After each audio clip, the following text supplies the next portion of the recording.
Mining update, lesson about the industry and job hunt video.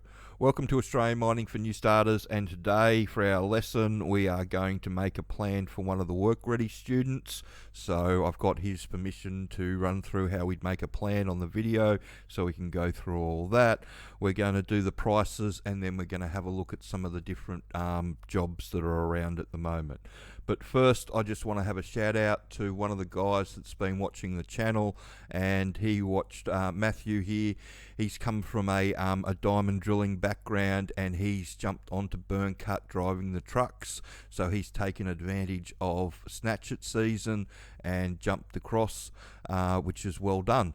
And it just goes to show you that if you know how it all works, they're not really interested in the practical side of driving the trucks. The reason that they took this guy on is because he will have had 6 months underground drilling offsiding experience. So all the experience that he got from going to work and coming back again and knowing the cap lamp signals and how the ventilation works and stench gas and everything else that they need you to know so they can leave you alone, that's what got him across the line, and that's what gets the students across the line that do the training. It's the same method, it's the same logic that the employers are using, that they're getting somebody that they can throw in the deep end and all they have to do is teach them how to drive the truck. So well done, Mathew, on that. More than happy to help you making the jump across and giving you some advice. So let's go and have a look at the prices first up. And so we've got our gold is at $4,068 an ounce, so it's a bit over $4,100 if you want to buy an ounce of it here at the Perth Mint. Copper is $13,595 an ounce Australian.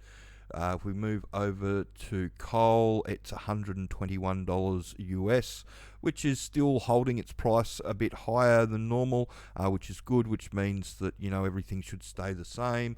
And then if we move over to iron ore, we see the iron ore price is $105.31, and it's gone back up a little bit and it'll continue to jump up and down. But the big thing about the iron ore is, and I talked about this in the last video that I did, and I just want to go through this again, is the BBC sent somebody out and they did an article on these driverless trucks, and this is why there's no traineeships. If you come all the way down and you got to go through, I think it's 2 or 3 pages here, it'll tell you that, yeah, it's about 84% of the fleet is totally automated. And I got the maths wrong when I did it in my head last time, but yeah, they're replacing every 25 truck drivers with one autonomous controller in Perth. In the last video I did, yeah, it was 25 trucks is 100 truck drivers. They're still going to need 4 people on the continuous roster, which was pointed out to me by a lovely person in the office. So yeah, so it's still 25 to 1, that's their replacement rate. That's why there's no new truck driving jobs going around. And if Rio's been in the news here in WA over the last week because they've made a whole heap of people redundant on about 3 sites across, and it's made the news in the last 3 or 4 days. I'll try to bring up an article with that in the next video that I do. But that's the go with iron ore. If you're trying to get into iron ore to drive the big trucks on the surface, you need a time machine to go back because it's all gone autonomous and they're replacing everybody. And why wouldn't you? When you can replace 25 truck drivers all making $150,000 a year with one person making $75,000 a year in Perth, why wouldn't you make that change? So if we come over and we have a look at our atlas with all the gold and copper mines located on it, we will see there's lots of stuff here in WA, but there are jobs all around the country. And for our lesson today, our student is located in Victoria. And so like anything else, my advice to the student is to make sure that you explore all the options around your area to start with before you start looking more afield like North Queensland or over here in WA.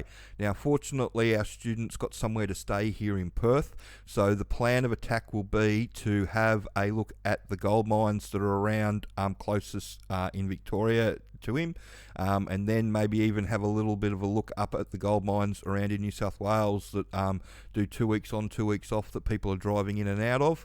But if you can't get anything there like that, then definitely looking to come across to Perth. And what are we going to be looking at in those situations? We're going to be looking at all the jobs to apply for, and we put them on our mining jobs to apply for page, but I'm going to do a deeper dive into it. I'm going to go through the underground on Seek, so we're going to put that in, and then going to have a real good look through there and point out all the jobs that this person should be applying to. So this is our underground on Seek, and you'll see, over almost 2,500 jobs come up. And so you've got your residential roles in Kalgoorlie that people are looking for. That's another Kalgoorlie job. That's definitely a job that you should be applying for with McMahon's, Boston Shaker. Underground construction and pace crew, if you want to have a look in New South Wales, that's one to do. MMG, truck driver, Queensland. Not applying for that out of Victoria, but there's Queensland job there. Evolution, Barminco entry level 4 days ago, definitely applying for that. Drillers Offsider, definitely applying for that in West Wyalong, but Swick are also looking for people over here in Perth. You got your Drillers Assistant underground with Bort Longyear in Perth. Lots of people have done the training, have got on with those guys. Quattro, Pacefill, they're looking for people. Experienced truck drivers. Now, with anybody that's done the training, we get you to apply for these experienced truck driving jobs, because the experience that they're after is people that know how it all works. So they want you to know what a refuge chamber is, and stench gas and cap lamp signals, and to tell them the difference between primary and secondary ventilation, and just how it all works. That's what they want you to know. Teaching you to drive the truck, they've got to spend 2 weeks teaching everybody how to drive the truck their way anyway, to cover their own arse. So that's not really a big deal. What the big deal is learning enough about how it all works so you can be left alone. Here's a good one for our students. Stall Gold Mine, I'd be applying for those labouring jobs underground and see what goes from there. Burn Cut, they've taking a lot of people and continue to take a lot of people as a truck operator. Bullen Mine here in Perth, this is a good example of an old project that's been kicked in the guts again. They're going to need lots of truck drivers and people, and it's going to be looks like it's going to be 4 crews, so they're going to need a number of people right out of the gate. So there's going to be good opportunity there, and there's a number of mines as we look through here that are reopening or are ramping up production. So that's one that's reopening. Expressions of interest with a Nippers job. Expressions of interest truck operator job, that's in New South Wales in Cobar. Newmont, that's in New South Wales. That's one of the ones that you'd be able to look at doing a drive-in, drive-out. Underground truck with Goldfields, they're looking for people.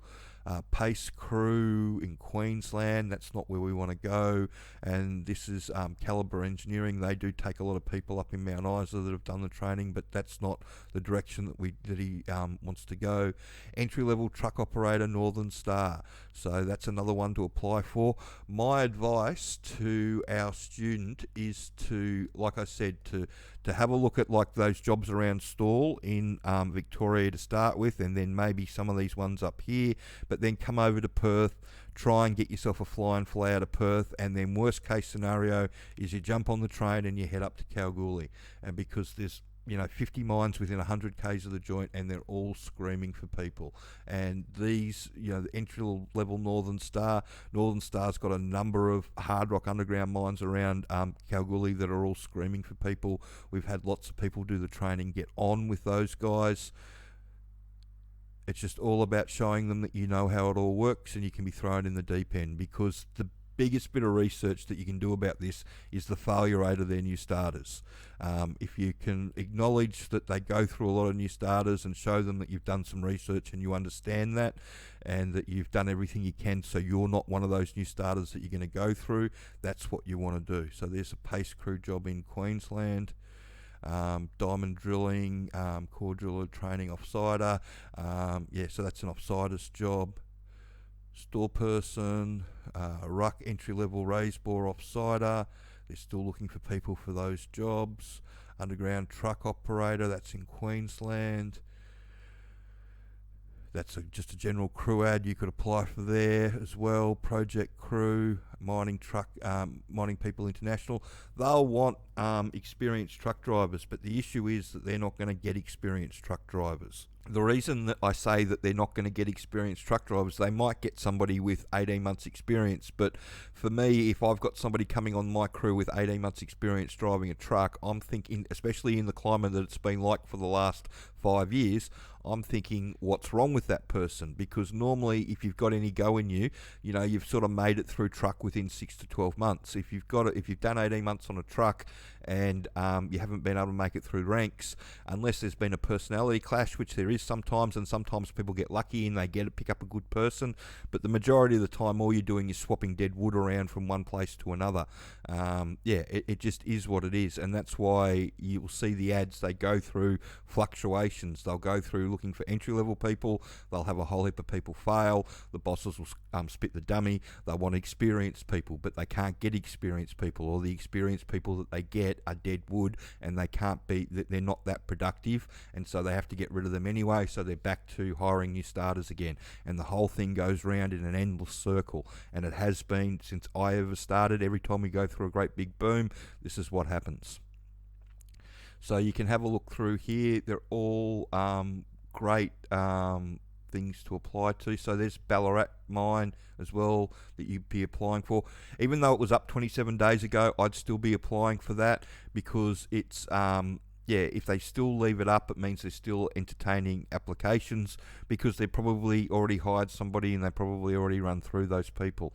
It just is what it is, unfortunately. High grade personnel in Kalgoorlie, they're another good mob to see. Aries, their information's in the back of the training. You can apply directly to their HR department for their mines in the eastern states. So looking for an underground nipper with burn cut. Everybody's looking for people. They want 6 months experience. The reason they want 6 months experience is because they're trying not to get somebody that's going to fail. But again, like I say, anybody with 6 months nippering experience that's any good is already being looking at, to be advanced. And so if you're getting somebody in with 6 months, underground experience or nippering experience in, what are you buying in? What are you getting in? It just is what it is. And this is another one, underground mining team startup, Black Cat, so that's going to suck lots of people out as well, as it will. There's just underground nipper in Perth, so you can look at those jobs. That's a 2-and-1, opposed to the nippering job in South Australia was a 2-and-2. You just got to make sure you check those things. So the difference between a 2-and-1 and a 2-and-2 at the moment is a 2-and-1 will probably pay you just a bit under $120,000 a year, whereas a 2-and-2 will pay you, or an even time roster will pay you about $90,000 a year.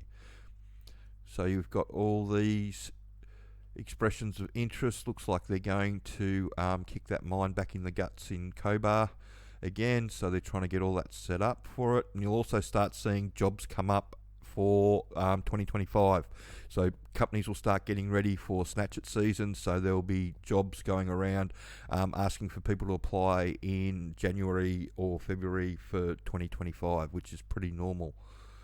But like anything else, if you apply, you have to be ready to go. They don't want you to apply and dip your toe in the water and say that, oh yeah, I can get over there in 3 weeks' time. If you apply and you say you're in Perth, you need to be in Perth. Otherwise, if you can't turn up to the interview, because a lot of these places, they'll want you on a plane as quickly as possible. And so a lot of people get turned around in, a week or 2 weeks, and they're up onto site. And the turnaround time here in Perth involves going and doing medicals and everything else that they want you to do, and some basic inductions, and heading into the head office to sign all your paperwork and all that sort of wonderful stuff. And you've got to physically be here to do all that. But as you can see, there's lots of jobs around, and so diamond drillers in WA, underground drillers. You just got to keep going through all the pages, and you'll find jobs on page 7, page 8, page 9 that you'll be able to apply for, especially. So pace crew jobs, so apply for that. Loader job, that's too high up in the pecking order. Service crew, KCA, they've taken people on from us before. Daniel got his start a couple of months ago with them. There's lots of work around. It's just a matter of going where the work is and giving them what they want, somebody that knows how it all works. So that's what my advice to our Workready student is in Victoria, is to have a good look around here first and then make the move to Perth. But when you do make the move to Perth, about a week or two before you make the move, start sending your resume out to the jobs in Perth, telling them, giving them a date that you're going to arrive so they can work around. You're probably not going to get an interview, but you'll get told to come and see them, or just drop in and let us know when you get here, and then that'll tick the first box, because a whole heap of people don't show up, so showing up ticks the first box, and then you go from there. And this person studied really well with his prep, so I'm confident he's going to be able to hold that conversation in the interview. He's a little bit nervous about coming from a non-traditional, what people would expect a non-traditional mining background, but I've tried to assure him that loads of people in his position have gotten jobs before. The employers, they care less about, especially once they work out that you know how it all works, they care less about what you've done in the past and more about what you can do for them in the future. You just have to be walking fit. You have to be shown that you're up for it and you know exactly what you're getting yourself into. That's what gets you the job. So we'll move on to our that's our Workready package. You can see there that he did. It's $12.50, but you get the full rewrite of the resume, and you get one of the shift bosses here to make sure that you understand everything. So we ask you a bunch of mining questions. We do interview prep with you and all that sort of stuff. But let's go on and have a look at some of the other jobs that you can have a look at. So if we put mining truck driver in, and this is any time as well, you'll see most of it. There's a little bit, there's 2 and 2 or 2 and 1 up there. They're looking for a person, but again, it's mostly the underground side of things, because the underground side of things, they can't replace the person anytime soon in the truck, because they can't run the exclusion zones. It's only the big open cuts on the surface that can use the driverless trucks at the moment with the exclusion zones, and that's what they're doing. So you can see there's a lot of dump trucks, a lot of underground trucks. There's Agi truck, and again, sort of 6 months ago or 12 months ago, you can go back and have a look at some of these job hunt videos that I did, and these job ads would have been filled with road train jobs, side tipper jobs. But unfortunately, a couple of the big side tipper operations, the mines that were using them, it's really expensive to use side tippers. That's one of the reasons why they went into care and maintenance, and a whole heap of people with the side tipping experience lost their jobs. It just is what it is. It's understanding mining. The more you know about it, the easier it is to get a job. And if we took at mining traineeship, you don't see too much around, because all the underground jobs are all entry level, so it's sink or swim. They throw you in as soon as you can, whereas the coal and iron ore try and do some traineeships. But like I said, with the driverless trucks, there's not that too much to go around. So my suggestion is to, if you want a truck driving job, or you want to get into the mining industry, educate yourself with one of the training packages that we do. So you got the DIY, the 3-step plan, or the Workready. They all teach you. It's all got the online training that teaches you how it all works, and that's exactly what the employers are after. So that's what I'd do if you were looking for a mining traineeship. I'd switch your focus from a traineeship to an entry-level underground job, because that's where they need bums in seats. And it's the same with the Drillers Offsider. They need people on the surface, but they need lots of people in underground. So if you come to Perth, you can have a look at the Drillers Assistant job here. Drillers Offsider in Perth, Swick. They're looking for people all over the country. It's just everywhere.